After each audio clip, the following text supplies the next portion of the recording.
tayo sa Diyos, napapuring kalugod-lugod. Magsiawit tayo sa Diyos ng Alleluia.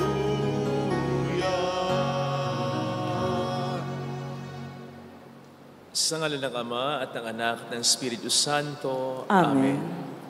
Ang pagpapala ng ating Panginoong Jesucristo, ang pag-ibig ng Diyos Ama, at ang pakikipagkaisa ng Espiritu Santo sumainyo namang lahat. At sumayo rin. Ipagdiwang po natin ang muling pagkabuhay ng Panginoon natin.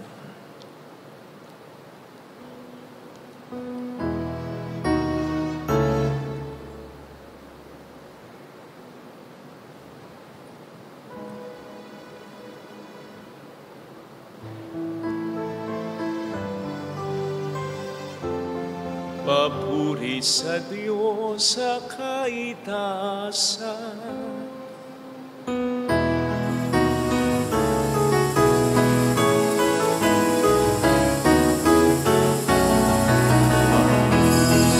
Walhati sa Diyos, walhati sa Diyos sa kaitaasan.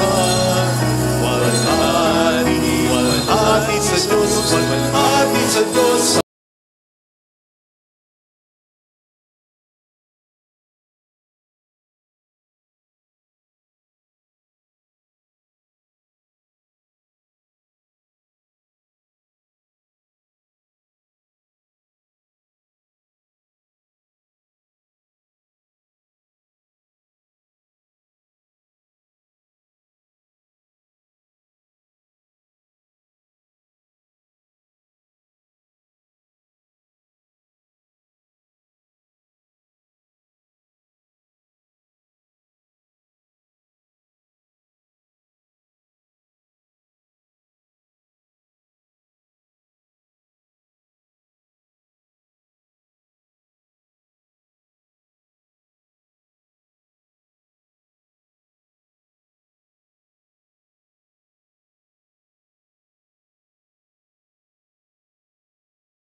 sa ngalan ng Ama.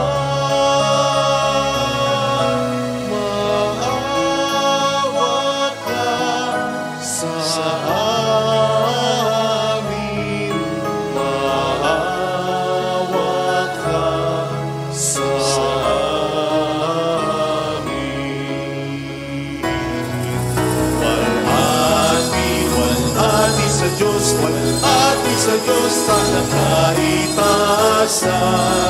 Walhati sa Diyos, walhati sa Diyos kapintasan, sapagkat ikaw lamang ang banal. Lamang ang Panginoon, ikaw lamang o Jesucristo, ang kataas-taasan, kasama na Espiritu Santo sa kaluwalhatian ng Diyos Ama atin. Walhati, walhati sa Diyos, walhati sa Diyos ang kaitasan. Walhati, walhati sa Diyos, walhati sa Diyos ang kaitasan. Walhati sa Diyos sa kaitasan.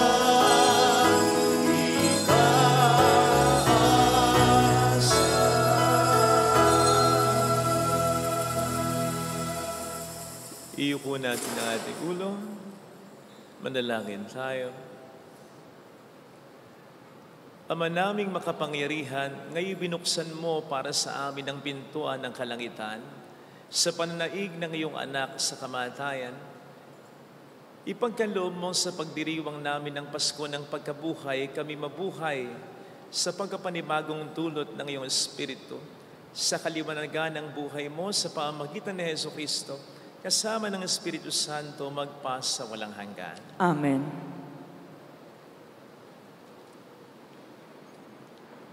Sa unang pagbasa, ating matutunghayan ang pangangaral ni Pedro Apostol tungkol sa Panginoong muling nabuhay. Ang salita ng Diyos mula sa mga gawa ng mga apostol. Noong mga araw na iyon, nagsalita si Pedro. Alam ninyo ang nangyari sa buong Judea na nagsimula sa Galilea nang mangaral si Juan tungkol sa binyag. Ang sinasabi ko'y tungkol kay Jesus na taga Nazaret.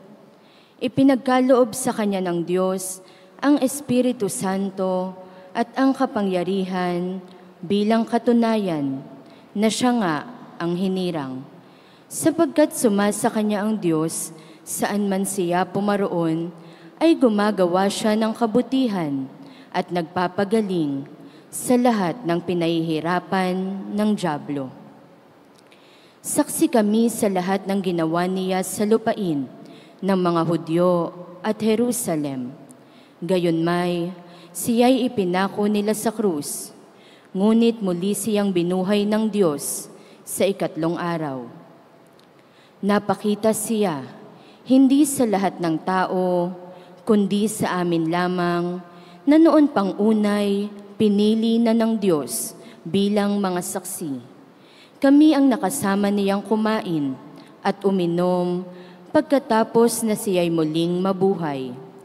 Inatasan niya kaming mangaral sa mga tao at magpatotoo na siya ang itinalaga ng Diyos na maging hukom ng mga buhay at mga patay. Siya ang tinutukoy ng mga propeta ng kanilang ipahayag na bawat mananalig sa Kanya ay tatanggap ng kapatawaran sa kanilang mga kasalanan sa pamamagitan ng Kanyang pangalan. Ang salita ng Diyos. Salamat sa Diyos. Araw ngayon ng may kapal, magalak tayo't magdiwang. Araw ngayon ng may kapal, magalak tayo't magdiwang. O pasalamatan ng Diyos na Panginoon, pagkat siya'y mabuti. Ang kanyang pag-ibig ay napakatatag at mananatili. Ang taga-Israel, bayaang sabihit, kanilang ihayag. Ang pag-ibig ng Diyos ay hindi kukupas. Araw ngayon ng may kapal, magalak tayo't magdiwang. Ang lakas ng poon ang siyang nagdulot ng ating tagumpay sa pakikibaka sa ating kaaway. Aking sinasabing, di ako papanaw, mabubuhay ako upang isalaysay ang gawa ng Diyos na Panginoon ko. Araw ngayon ng may kapal, magalak tayo't magdiwang. Ang batong natakwil na nangagtatayo ng tirahang bahay, sa lahat ng batoy, higit na mahusay. Ang lahat ng ito, ang nagpamalas ay ang Panginoong Diyos. Kung iyong mamasdan, ay kalugod-lugod. Araw ngayon ng may kapal, magalak tayo't magdiwang. Sa ikalawang pagbasa, ipinahayag sa atin na tayo'y dapat mabuhay na ayon sa buhay na kaloob ng Panginoon. Ang salita ng Diyos mula sa sulat ni Apostol San Pablo sa mga taga-Kolosas. Mga kapatid, binuhay kayong muli kasama ni Kristo. Kaya't ang pagsumakita ninyo ay ang mga bagay na nasa langit na kinaroroonan ni Kristo na nakaupo sa kanan ng Diyos. Isaisip ninyo ang mga bagay na panlangit, hindi ang mga bagay na panlupa, sapagkat namatay na kayo at ang tunay na buhay ninyo'y natatago sa Diyos kasama ni Kristo. Si Kristo ang tunay na buhay ninyo, at pag siya'y nahayag, mahahayag din kayong kasama niya at makakahati sa kanyang karangalan. Ang salita ng Diyos. Salamat sa Diyos.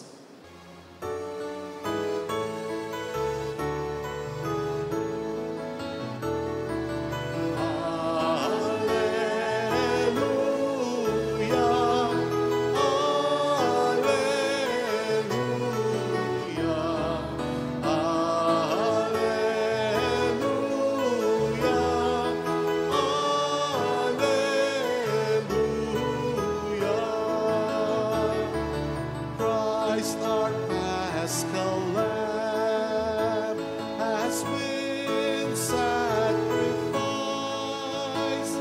Let us then feast with joy in the Lord. Alleluia, alleluia,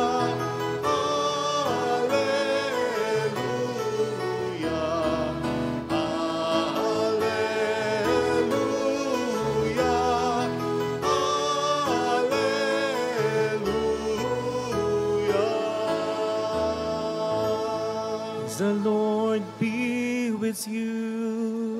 and also with you. A reading from the Holy Gospel according to Saint John. Glory to you, O Lord. On the first day of the week, Mary of Magdala came to the tomb early in the morning while it was still dark, and saw the stone removed from the tomb. So she ran and went to Simon Peter and to the other disciple whom Jesus loved, and told them, "They have taken the Lord from the tomb, and we don't know where they put him." So Peter and the other disciple went out and came to the tomb. They both ran, but the other disciple ran faster than Peter and arrived at the tomb first. He bent down and saw the burial cloths there, but did not go in. When Simon Peter arrived after him, he went into the tomb and saw the burial cloths there, and the cloth that had covered his head, not with the burial cloths, but rolled up in a separate place. And the other disciple also went in, the one who had arrived at the tomb first, and he saw and believed, for they did not yet understand the scripture that he had to rise from the dead.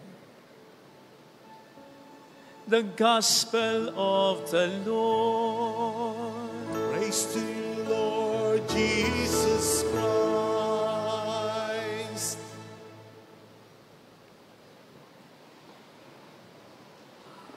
Shout out sa ating mga OFW, mga kababayan. Ito pong pulang laso na ito na sinusod ko ay laging para sa inyo. Saludo po kami sa sakripisyo niyo para sa ating bayan. at sa inyong mga mahal sa buhay. Salamat po. Welcome sa Our Lady of Last Let Quasay Parish, kung saan ayos lang pong umiyak at samahan tayo ng mahal na Ina sa pag-iyak at sa pagdarasal upang maging maayos ang lahat. Happy Easter! Batiin natin ang ating katabi. Happy Easter! Happy Easter! Happy Easter!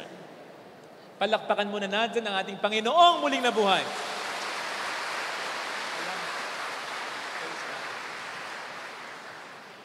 Napakahalaga ng pagdiriwang natin sa araw na ito. I tell you, mas mahalaga pa po ito kesa sa Pasko. So much so that, sabi nga po ni San Pablo sa 1 Corinthians 15 verse 14, if Christ had not been raised, kung hindi muling nabuhay si Kristo, then vain is our faith. Walang kwenta ang ating pananampalataya. Huwag na po tayo magsimba, huwag na tayo magdasal, huwag na tayo magpakabuting tao. Pwede magpakasama na lang tayo. Sana, hindi na pala ako nagpare kung hindi muling nabuhay si Kristo. Huwag na po tayong umasa na kapag may nangyari sa ating matinding problema ay maayos pa o may mangyayari pang maganda. Huwag na! Ganun po kahalaga ang muling pagkabuhay niya. Sapagkat ang ibig sabihin po ng muling pagkabuhay ni Kristo, Diyos siyang totoo. At iniligtas niya tayo. Sinugod niya ang pinakakuta ng demonyo.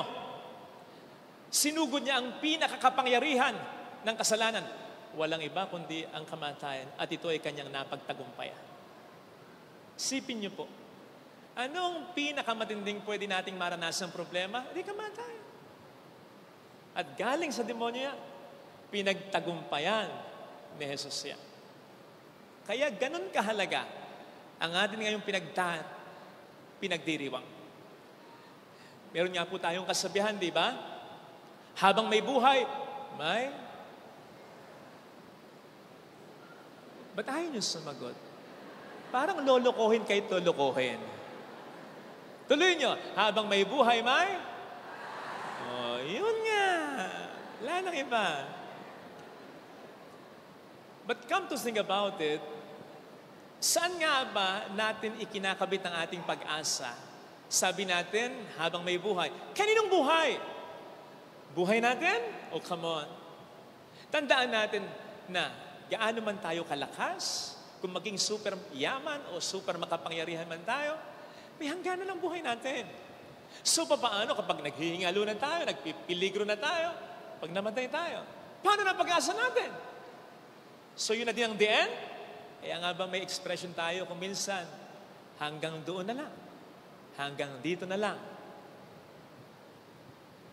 Kaya for me, bagamat tama yung kasabihang habang may buhay may pag-asa, dapat maliwanag sa atin na yung buhay na sinasabi diyan, kung gusto natin maging wagas din ang pag-asa natin, ay ikabit natin hindi sa buhay natin, kundi sa buhay ng Panginoong muling nabuhay. Upang anuman ang mangyari sa atin, tuloy-tuloy ang pag-asa natin. Amen? Yun ang maliwanag na sinasabi ni St. Paul again sa 1 Corinthians 15 pa rin. But this time, verse 55 na. Patungkol pa rin sa muling pagkabuhay ni Kristo. Sabi niya, nang may parang pagyayabang, nang may kumpiyansa, hindi sarili niya, kundi kay Kristong muling nabuhay talaga. O death, where is your victory? O death, where is your sting? Kamatayan, nasaan ang tagumpay mo? Kamatayan, nasaan ang kamandag mo? Alam po ninyo, pwede nating palitan ng ibang salita ito. At ganun pa rin ang magiging dating. Halimbawa, ano ba ang parang kamatayan na pwedeng maranasan natin? Break up, break up. Nako, iniwang ka. Pwede mo sabihin, break up, where is your victory? Where is your sting? Kahit pa umiiyak ka, kahit pa nalulungkot ka. Ano pa? Failure. Failure? Where is your victory? Where is your sting? Ano pa? Sickness? Sickness. Where is your victory? Where is your sting? Alam po ninyo, ano pa? Kahit ano, I dare you. Kahit anong pangit na pwedeng maranasan natin, pwede nating ikabit sa verse na ito at pwede pa rin nating may kumpiyansang sabihin, where is your victory? Where is your sting? Kung buo ang pananampalataya natin sa Panginoon natin. Sapagkat siya mismo ang may pangako nito. Sa John 11:25, whoever believes in me will never taste death. In other words, for someone who truly believes in Him, the worst thing can never be the last thing. Sino mang tunay na sumasampalataya sa muling nabuhay na si Kristo, anumang pinakapangit na pwedeng mangyari sa iyo, hindi yun ang huli na mangyayari sa buhay mo. May pag-asa pa rin sa kabila nito. The worst thing will never be your last thing.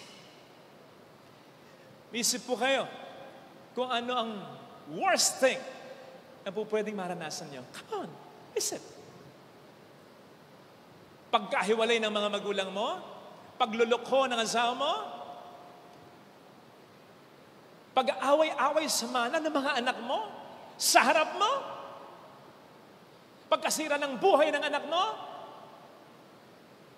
malalang karamdaman, either sa iyo o sa mahal mo, ano pa? Matinding kasalanan? Kamatayan? I'm telling you, that worst thing will never be your last thing if you truly believe in Him. Ibig sabihin, hindi sa lungkot, hindi sa kalungkutan, hindi sa takot, hindi sa panghihinayang, hindi sa kamatayan, magtatapos ang buhay natin. If we really believe in Him. Romans 5, verse 5. Our hope in Him, in God, will never be put to shame. Ang pag-asa natin kay Kristo ay hindi masisip-hayo. Hindi mabibigo. Hindi mapapahiya si Kristo sa iyo, sa akin, kapag pinagtiwalaan natin ng totoo. Your worst thing will never be your last thing. Sa France nga daw dati, sa isang sikat na museum dito, ay mayroong painting na ganito. Makikita mo si Satanas, naglalaro ng chess, kalaban ng isang tao. Makikita mo yung itsura ni Satanas, parang nasa winning form na, nakangisi na, nakatingin sa tao, na para bang sinasabi sa tao, ano ka ngayon? Wala na. Dead end na. Paktay na. At yung tao, makikita po ninyo, parang nalulungkot na. Parang natatakot at nag-aalala na. Kaya't ang title nga daw po ng painting na yan ay The Checkmate. Apparently, it's Satan having the upper hand against that man. Winning that battle against the man. Checkmate. Until may isang world champion sa chess ang napadpad sa museum na yan, ha? Na nakita niya kung paano explain ng tour guide nila yung painting na The Checkmate. Tinitigan niya kasi world champion siya sa chess. Tinitigan niya mga detalye. And he found out something very surprising. Na bigla niyang sinabi dun sa tour guide nila, I'm sorry, pero may problema ako sa painting na ito Mali It's either baguhin yung painting or baguhin yung title ng painting. Ha? Sabi ng mga tao, bakit? Doon na nagpakilala itong world champion sa chess. Sa kanya sinabing, alam niyo yun, sa tagal-tagal kong paglalaro ng chess, napatunayan ko na ang mga taong bihasa sa paglalaro ng game na ito ay may nakikita lagi sa chessboard na hindi nakikita ng maraming mga tao. Katulad ngayon, nakita ko sa chessboard sa painting na ito, the king still has one more move. Meron pang isang move yung king. Kaya sa totoo lang, yung tao sa painting na ito, hindi talaga talo, kundi panalo. Because the king, his king, still has one more move. Pangtapos, pangpanalo. Ang checkmate dito, sa totoo lang, hindi yung tao, kundi yung demonyo. Brothers and sisters, don't you realize na laging ganito sa kasaysayan ng kaligtasan ng tao?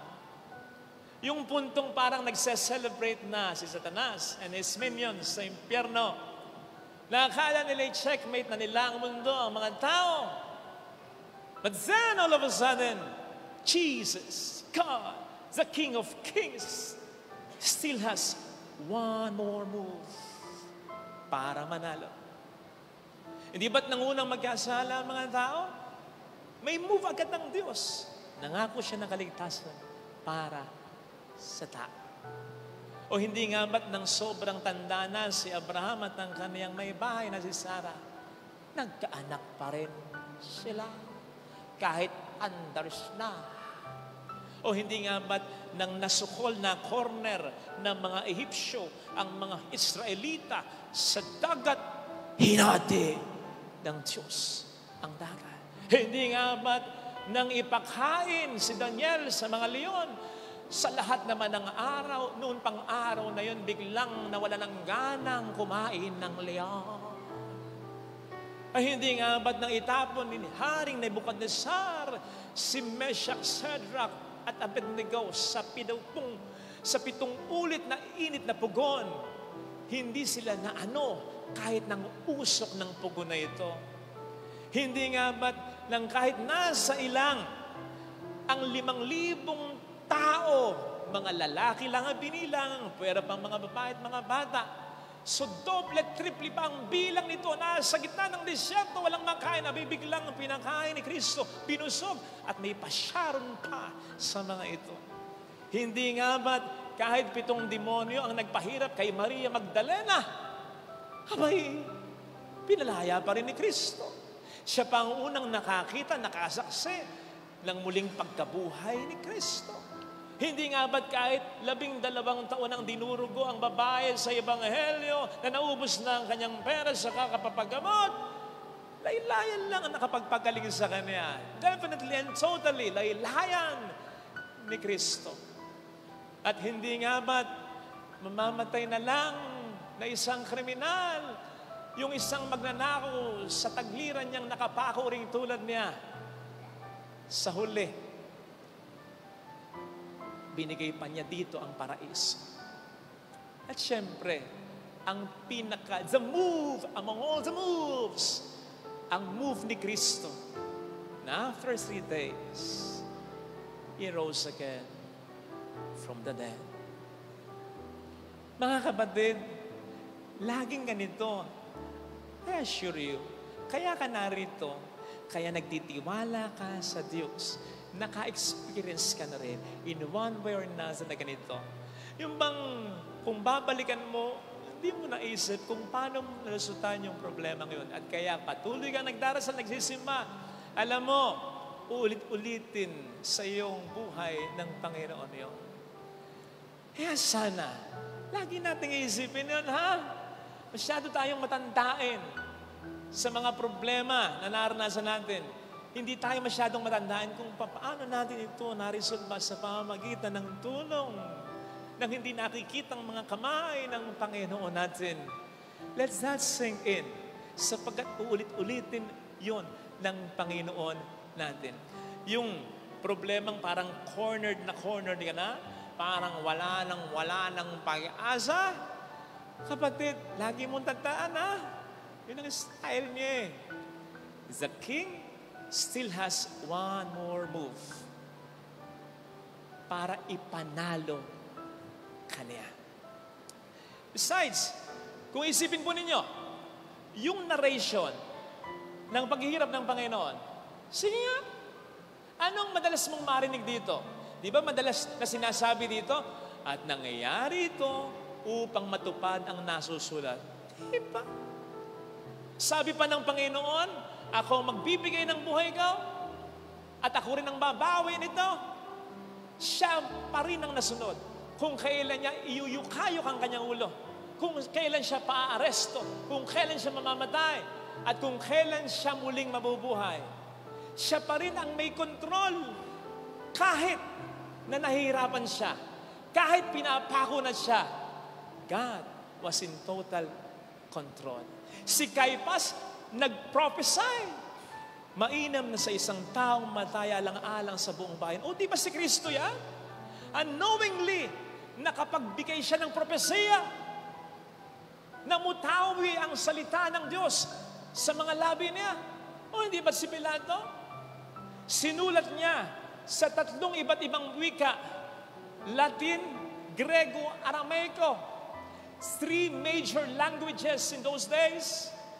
Hari si Kristo, na para bang sinasabi niya sa lahat ng tao na gumagamit ng those 3 major languages back then, hari si Kristo, hindi lang ng mga Hudyo, kundi lahat ng tao.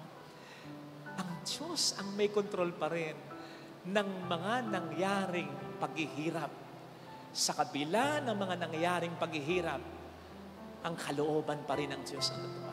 Ganun din, kapag nagsasuffer tayo, especially while we suffer, believing in Him, God still is in control of everything. Now, if He is still in control of everything, kahit ng mga problema natin, makakasigurado tayo na sa huli, ipapanalo niya ang laban na ito in favor sa atin. Ito sana, mga kapatid, ang siyang mag-sink in sa atin. Kasi madalas, ito'y nakakalimutan natin. Tandaan po natin na dahil nabuhay mo nagmuli si Kristo, ibig sabihin Diyos siyang totoo. Ibig sabihin nun, hindi siya nagsisinungaling. Ibig sabihin nun, lahat ng sinabi niya totoo. Ayun eh. Kaya kamuntik nang mag-suffer ng depression, ng matinding kalungkutan si Mary Magdalene at ang mga disipulo. Nakalimutan nila. Kaya nga ang sabi ng mga anghel sa kanila, muli siyang nabuhay. Bakit nyo hinahanap si Kristo sa piling ng mga patay? Di ba't sinabi niya sa inyo, mabubuhay siya uli? Ba't kayo narito? Madalas ganun tayo. Sabi ko nga, masyado tayong matandain, masyadong ang pinagsisink in natin ay ang mga problema natin. Nakakalimutan natin na Diyos si Kristo. And therefore, lahat ng sinabi niya sa atin totoo. Sinabi niya sa iyo, mahal ka niya. Sinabi niya sa iyo, malimot man ng ina ang anak, hindi ka niya malilimutan. Sinabi niya sa iyo, He will be with you always until the end of time. Sinabi niya sa iyo, walang lihim ang hindi mabubunyag, walang masamang hindi mabubunyag, walang kabutihang lihim na ginagawa hindi mabubunyag. Makikita rin ng pamilya mo ang ginagawa mong sakripisyo para sa kanila, na nagbubulag-bulagan sila. Sinabi ng Panginoon na hindi magtatagumpay ang kasalanan sa kabutihan. Sinabi niya. Masyadong nakakalimutan natin yon na sinabi ng Panginoon. At totoo yun. Sana, lagi nating tatandaan, ha? God is in control of everything. God is faithful sa lahat ng kanyang mga pinangako. Kaya, makaranas man ng matinding problema, lagi natin isipin, our King, the King of Kings, still has one more move left. And the King of Kings is the only King who can never be defeated. Laging ang huling halakhak ay sa Diyos, hindi sa demonyo. So para maramdaman natin ang kaligayahan ngayon, kapit lang lagi sa Panginoon. Ano man ang maging sitwasyon. Lagay natin ang ating kanang kamay sa tapat ng ating puso. Awitin natin. Alam kong may magagawa ang Diyos.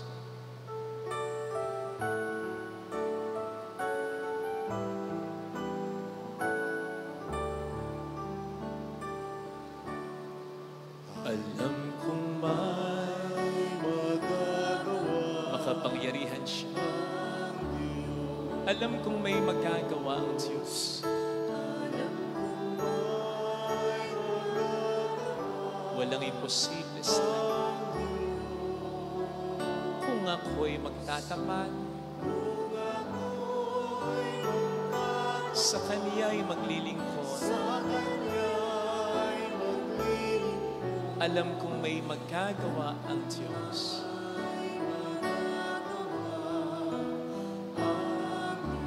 Alam kong di rin ng Diyos ang samo ko, sapagkat mahal niya ako. Alam kong di rin ng Diyos ang samo ko, sapagkat anak niya ako. Alam niya ang paghihirap. Kung ako'y magtatapat, sa Kanya'y maglilingkod, alam kong di rin ng Diyos ang samo ko. Pikit natin ang ating mga mata. Panginoon,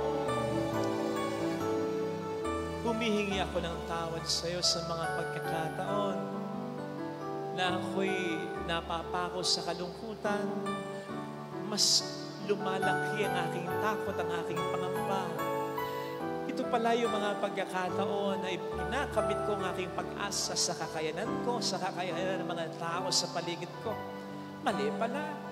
Dapat sa iyo ko ikapit ang pag-asang ito sapagkat may hangganan ang kakayanan namin, pero hindi ang kakayanan mo. May hangganan ang pagmamahal namin, pero hindi ang pagmamahal mo. Panginoon, tulungan mo akong paghawakan ito. Hallelujah! Purihin ang Diyos na hindi nagkukulang. Hallelujah! Purihin ang Diyos na walang hanggan ang kapangyarihan. Siya ay muling babalik sa atin. Hindi Kanya matitiis. Ipapanalo niya ang laban ng buhay mo. Hallelujah! Huwag kang lamang mawawala ng pag-asa. Hallelujah! Babalik ang Panginoon upang tayo ay kunin tapat siya sa Kanyang mga pangako sa atin. Sabihin mo sa sarili mo, mayroong magandang mangyayari sa iyo. Your worst thing will never be your last thing. Hindi magtatapos sa kalungkutan ng buhay mo. Hindi ka lilisan sa mundong ito. Nang talo ka sa laban ng buhay mo, mayroong magandang mangyayari sa iyo. Hindi lahat ng umiiyak, hindi lahat ng nasasaktan, hindi lahat ng natatakot, talo. Lalo pat kung ang pag-asa ng mga tao ito ay si Kristo. Hayaan mo siyang mga lumaban para sa iyo. Glory to the Father, and to the Son, and to the Holy Spirit. As it was in the beginning, is now, and ever shall be, word without end. Amen. Please stand.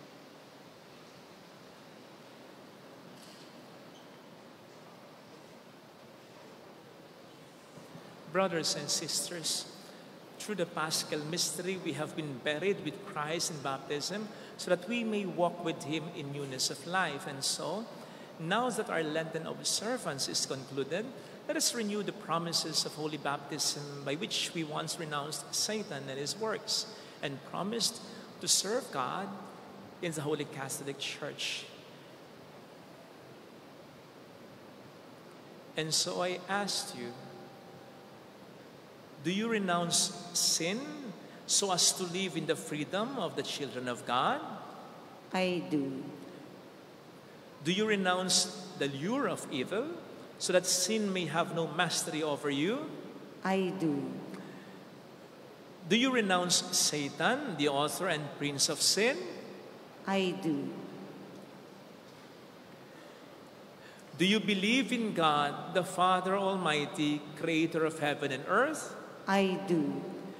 Do you believe in Jesus Christ, His only Son, our Lord, who was born of the Virgin Mary, suffered death and was buried, rose again from the dead, and is seated at the right hand of the Father? I do. Do you believe in the Holy Spirit, the Holy Catholic Church, the communion of saints, the forgiveness of sins, the resurrection of the body, and life everlasting? I do. And may Almighty God, the Father of our Lord Jesus Christ, who has given us new birth by water and the Holy Spirit, and bestowed on us forgiveness of our sins, keep us by His grace in Christ Jesus our Lord for eternal life. Amen. Amen.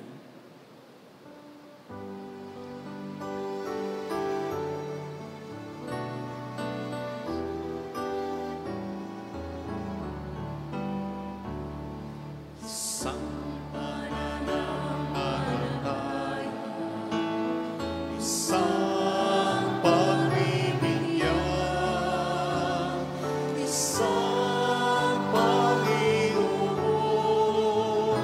ang hinirating lahat. Habilin ni Jesus, noong siya'y lumisan, ay magkatipo sa pagmamahalan. Isang pananampalataya, isang pagbibigyan, isang Panginoon, ang hinirating lahat. Amang pakinggan mo ang aming panalangin, kanisa'y napag-ibig sa aming sumamin.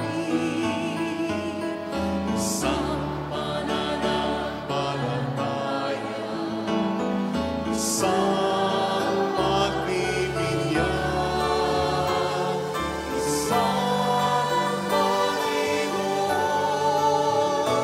ang hinirating lahat. Prayer of the faithful, Father of love and of mercy, we lift to you our supplications on this glorious feast of the resurrection of your Son. Keep alive in us the peace of the risen Christ as we pray. Father, fill us with peace. Father, fill us with peace. Lord, may Pope Francis, bishops, priests, deacons, religious, and those who lead and serve the Christian community truly follow the example of Christ in humility and self-offering. We pray. Father, fill us with peace.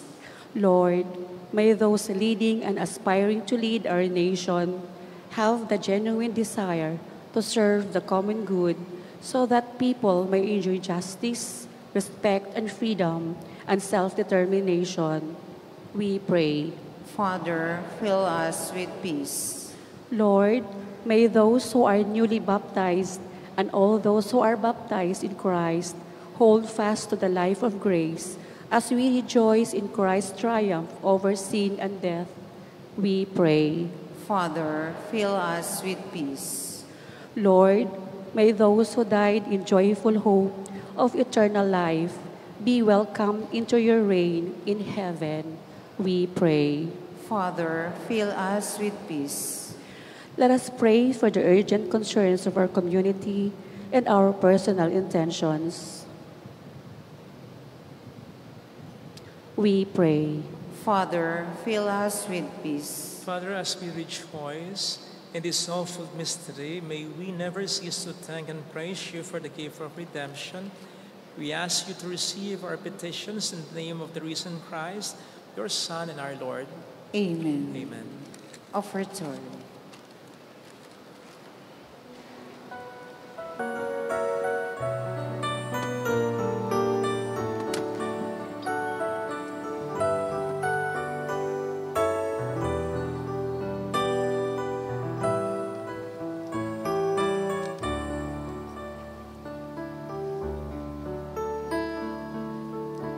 Aming alay sa'yo,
sa Panginoon. Ngayong mga angkan, maghandog sa hapon. Duwalhati at papuri, ialay sa Panginoon. Magsiawit kayo sa Panginoon. Hallelujah!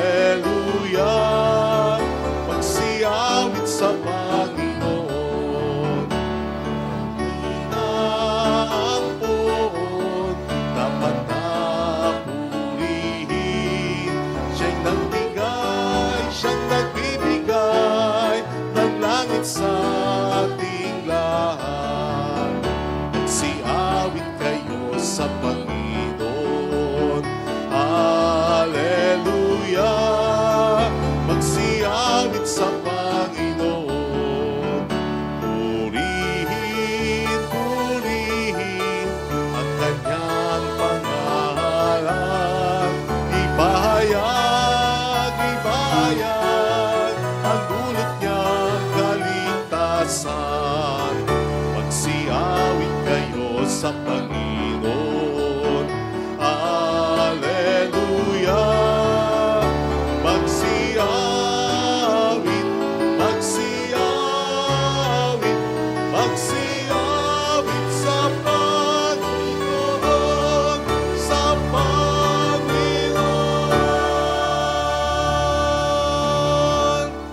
Manalangin tayo, pang ating handog ay maging kalugod-lugod sa Diyos Amang makapangyarihan. Tanggapin nawa ng Panginoon itong paghahain sa iyong mga kamay sa kapurihan niya at karangalan sa ating kapakinabangan at sa buong sambayanan niyang banal.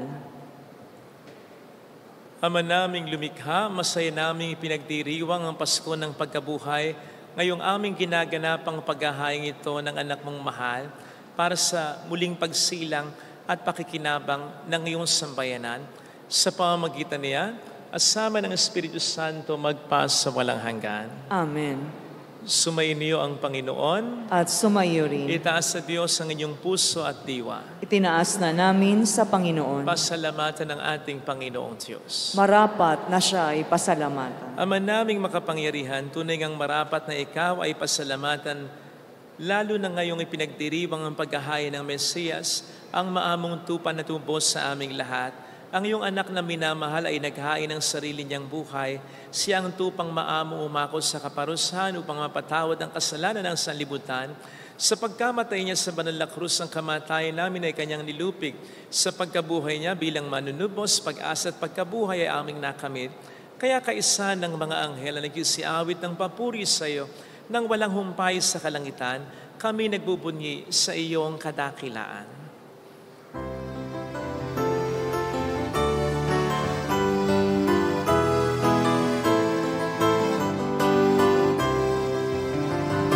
Santo, Santo, Santo, Panginoong Diyos ng mga hukbo, napupuno ang langit at ang lupa na kadakilaan mo. Hosana, Hosana, Hosana sa kaitaasan. Pinagpalang na paririto sa ngalan ng Panginoon. Hosana, Hosana, Hosana sa kaitaasan. Hosana, Hosana, Hosana sa kaitaasan.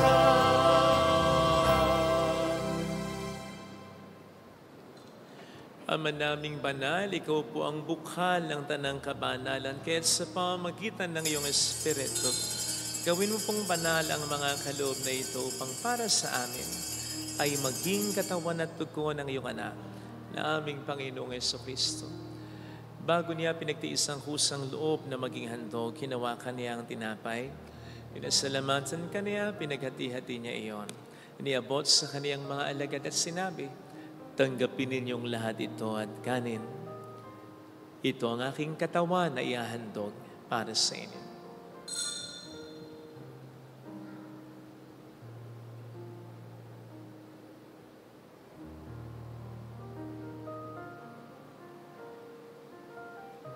Gayun din naman nang matapos ng hapunan, hinawakan niya ang kalis, muli kaniyang pinasalamatan.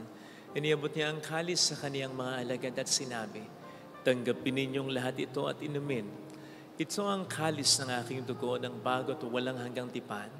Ang aking dugo na ibubuhos para sa inyo at para sa lahat sa ikapagpatawad ng mga kasalanan.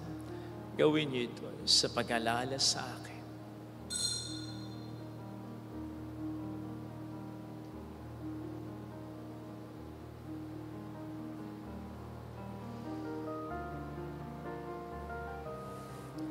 Ang misteryo ng ating pananampalataya. Aming inihahaya na namatay ang iyong anak, na buhay bilang Mesiyas at magbabalik sa wakas para mahayag sa lahat. Ginagawa namin ngayon ang pag-alaala sa pagkamatay at muling pagkabuhay ng iyong anak, kaya inialay namin sa iyo ang tinapay ng buhay at ang kalis ng kaligtasan. Kami po ay nagpapasalamat dahil kami iyong minarapat na tumayo sa harap mo para maglingkod sa iyo. Sinasamo namin kami na magsasalo sa katawan at dugo ni Kristo ay mabuklod sa pagkakaisa sa pamamagitan ng Espiritu Santo. Ama, lingapin mo ang iyong simbang laganap sa buong daigdig. Puspusin mo po kami sa pag-ibig. Ay San Francisco naming Papa ni Dennis naming Obispo at ang Tanang Kaparian. Alalahanin mo po ang mga kapatid naming nahimlay nang may pag-asang sila'y muling mabubuhay, lalo na po ang aming mga ipagdarasal. Saglit nating iyuko ang ating ulo habang pinagdarasal ang ating mga minamahal na yumao. Kawan mo sila at patuloyin sa iyong kaliwanagan. Kawan mo at pagintapatin kaming lahat na makasalo sa iyong buhay na walang wakas. Kaysa ang mahal na birhen ng lasalatang ina ng Diyos, isanusay ang kabiyak ng kanyang puso lahat ng mga banal na namuhay dito sa daigdig ng kalugod-lugod sa iyo. Maipagdiwang nawa namin ang pagupuri sa ikararangal mo sa pamamagitan ng iyong anak, na aming Panginoong Jesucristo.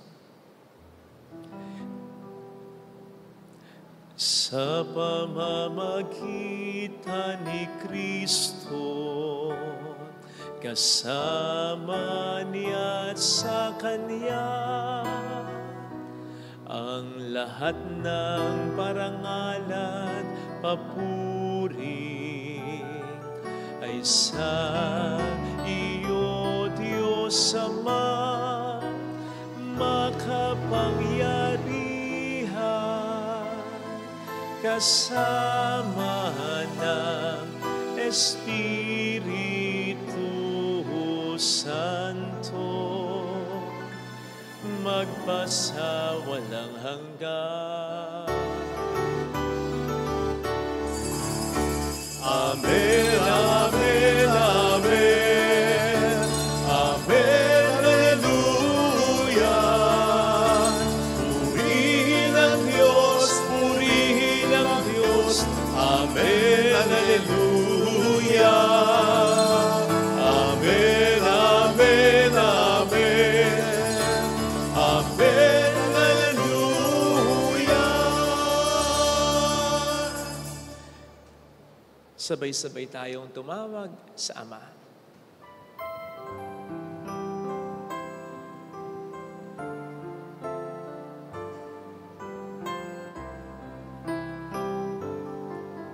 Ama namin, sumasalangit ka, sambahin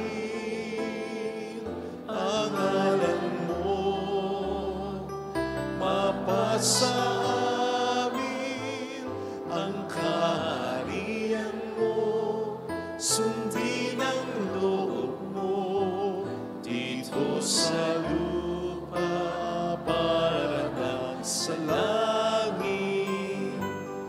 Bigyan mo kami ngayon ng aming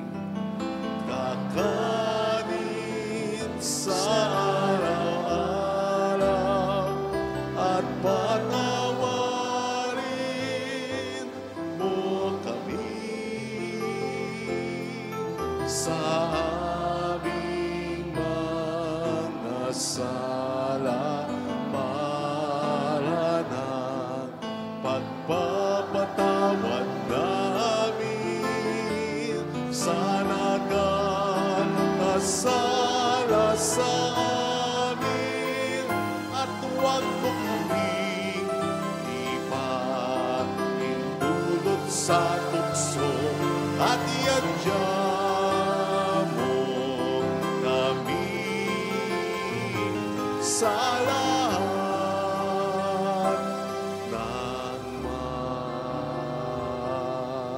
masama. Niling namin kabiadya sa lahat ng masama, pagkalooban ng kapayapaan araw-araw. Iligtas sa kasalanan, sa kapahamakan, sa mga seryosong karamdaman.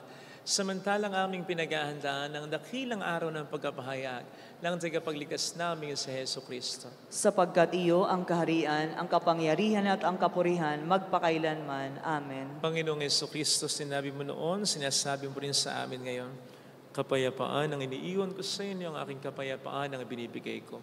Tunghayin mo ng aming pananampalataya, wag ang aming pagkakasala. Pagkalooban mo po kami ng kapayapaan at pagkakaisayon sa iyong kalooban, kasama ang Espiritu Santo magpas sa walang hanggan. Amen. Ang kapayapaan ng Panginoon ay sumainyo daw ang lahat. At sumaiyo rin. Magbigayan tayo ng kapayapaan sa isa't isa. Peace be with you. Kapayapaan. Peace be with you.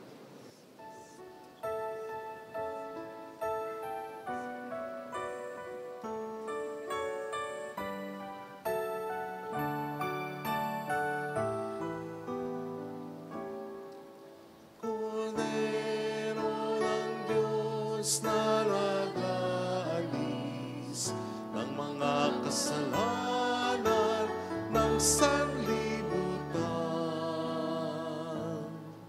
Maawa ka sa amin.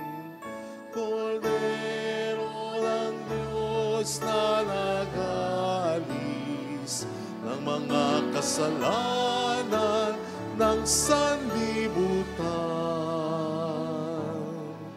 Maawa ka sa amin. Agnus Dei Titonis, peccata mundi, dona nobis pace, dona nobis pace, dona nobis pace.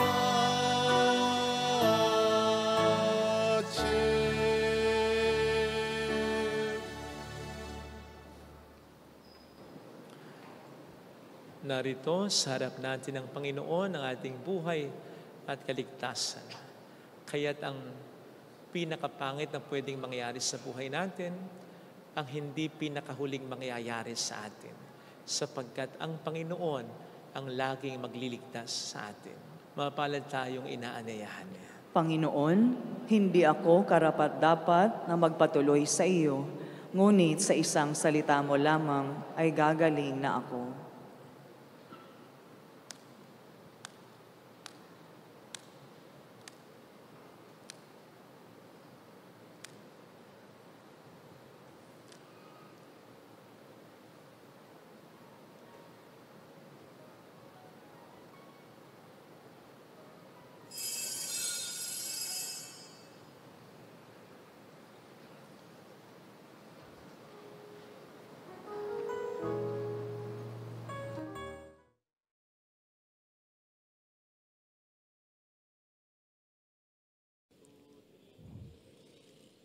Panalangin para sa espiritual na pakikinabang.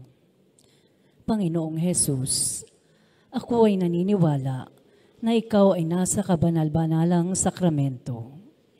Iniibig kita ng higit sa lahat at ninanasa kong tanggapin ka sa aking kaluluwa. Sapagkat sa mga sandaling ito, hindi kita matatanggap sa sakramento. Tumuloy ka sa espiritu sa aking puso. Niyayakap kita na parabang naririto ka na. Inaalay ko ng buong buo ang aking sarili sa iyo. Huwag mong hayaang mawalay ako sa iyo. Amen.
manalig ka. Tuyuin ang luha sa mga mata. Hindi siya panaginip, hindi siya isang pangarap.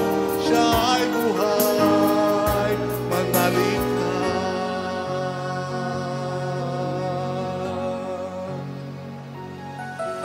Sa sandaling maghari ka, ako'y muling nakakita, nakabigkas, nakatama ng kulay ng buhay. Manalig ka. Tuyuin ang luha sa mga mata. Hindi siya natutulog, hindi nakakalimot. Kay Jesus, manalig ka. Manalig ka. Tuyuin ang luha sa mga mata. Hindi siya natutulog, hindi nakakalimot. Kay Jesus, manalig ka.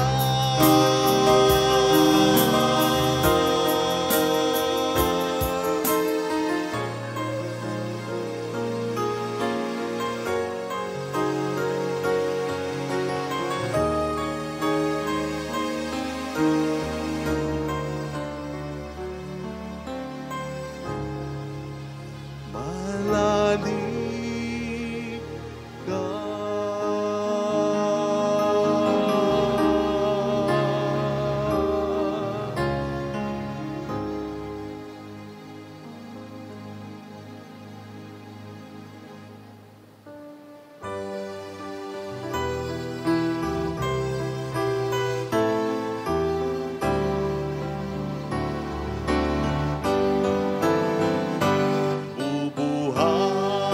Bubuhayin kita at bubuhayin kita at bubuhayin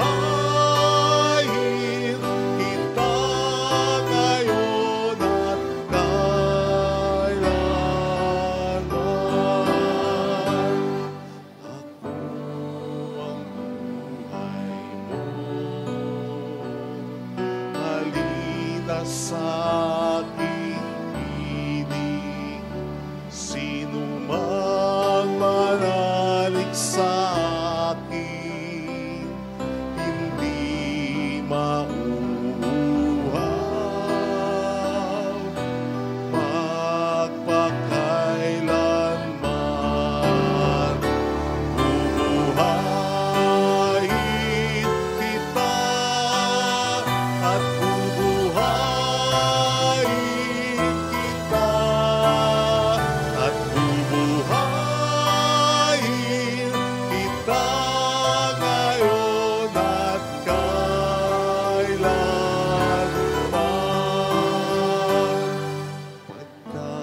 Pagkaingan ko, ito ay aking buhay. Sa lahat ng tao'y nalalaan upang sila'y mabuhay magpakailanman. Bubuhayin kita at bubuhayin kita at bubuhayin kita ngayon at kailanman. Ako ang muling magkabuhay. Ako ang buhay. Sino mang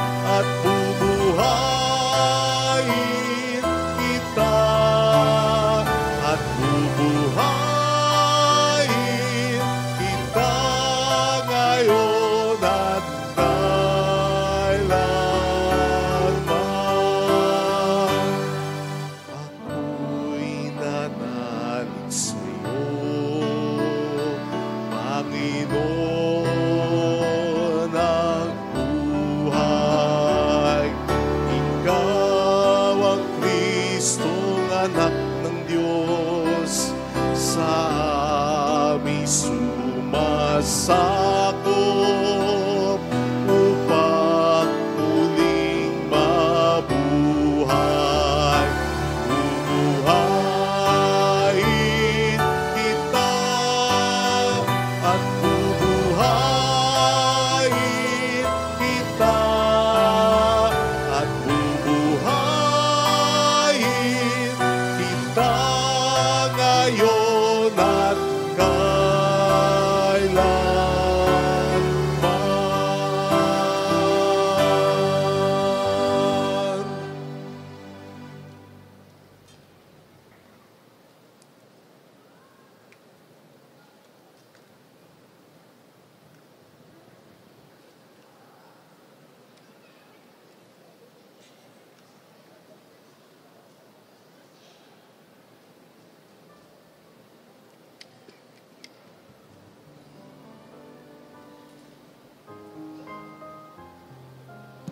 Magsitayo tayo.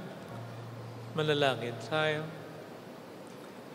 Ama naming mapagmahal, padaluin mo sa amin ang batis ng Espiritu ng iyong pag-ibig upang kaming pinapagsalo mo sa piging ng Pasko ng pagkabuhay ni Kristo ay magkaisa sa pananalig sa iyo.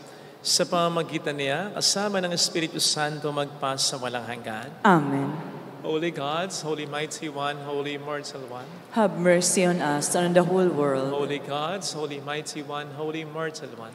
Have mercy on us and on the whole world. Holy Gods, Holy Mighty One, Holy Immortal One. Have mercy on us and on the whole world. Jesus, King of Mercy. We trust in you. Mahal na Birhen ng Lasal at tagapagkasundo ng mga makasalanan. Ipanalangin mong walang patid kaming mga dumudulog sa iyo. Paalala po, una, pasasalamat pala sa inyong lahat, sa inyong suporta, sa inyong mga tulong na binibigay na nagiging dahilan para makatulong din tayo sa iba. Malaking bagay din yung pagsuporta sa ating souvenir shop, yung pagtangkilik sa Trinity na Crown, yung mga inaalay ninyong alkansya, at yung pag-share ninyo ng ating mga live masses at ang ating mga recorded videos.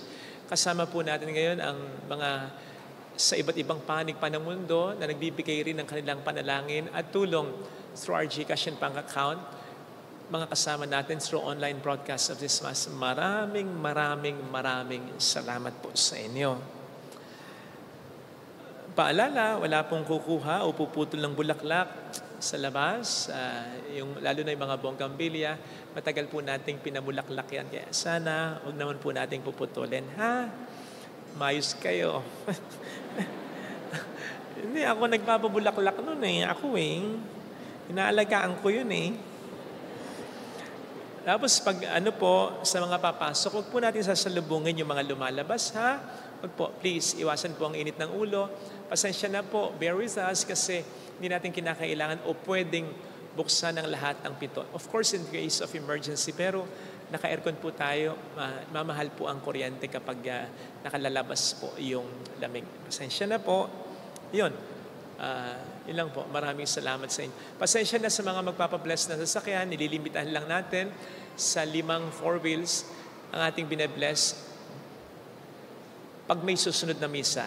Pag last Mass, like 9:30 a.m. Mass and 5:30 p.m. Mass, unlimited yon kahit ilan na magpa-bless. Pero in between Masses, 5 lang ang maximum para hindi tayo nalilate masyado sa susunod na misa. Pasensya na po. Pasensya na. Sumayin niyo ang Panginoon. At sumayo rin. Pakiyuko po ang ulo at hilingin ang pagkabasbas. Sa dakilang kapistahang ito ng Pasko ng muling pagkabuhay ni Jesucristo, kayo naway pagpalain ng makapangyarihang Diyos at sa lahat ng kasalanan ay Kanya nawang ipagsanggalang kayong nagdiriwa ngayon at magpas sa walang hanggan. Amen. Sa pamamagitan ng muling pagkabuhay ni Jesucristo, pinagkalooban kayo ng Diyos ng kagalingan at kaligtasan, puspusin nawa niya kayo ng kawalang kamatayan ngayon at magpas sa walang hanggan. Amen. Matapos ipagdalamhati ang pagpapakasakit ni Jesucristo, pinagdiriwang ngayon ang maligayang Pasko ng pagkabuhay ng mga tao.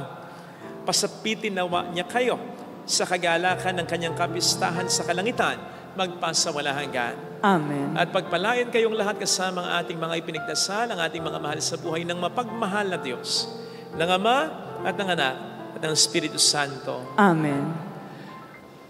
Paalala po, ngayong 5 a.m., nagkalat ang mga itlog, ang mga laruang itlog. Hanapin nyo lang po. Ha? Nandito po sa loob ng simbahan lang. Humayo tayo sa kapayapaan ni Kristong muling nabuhay. Aleluya, aleluya. Salamat sa Diyos. Aleluya, aleluya.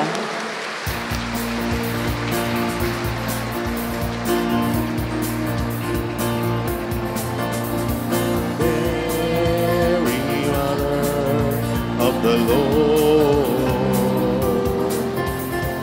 hear the prayer we sing to you.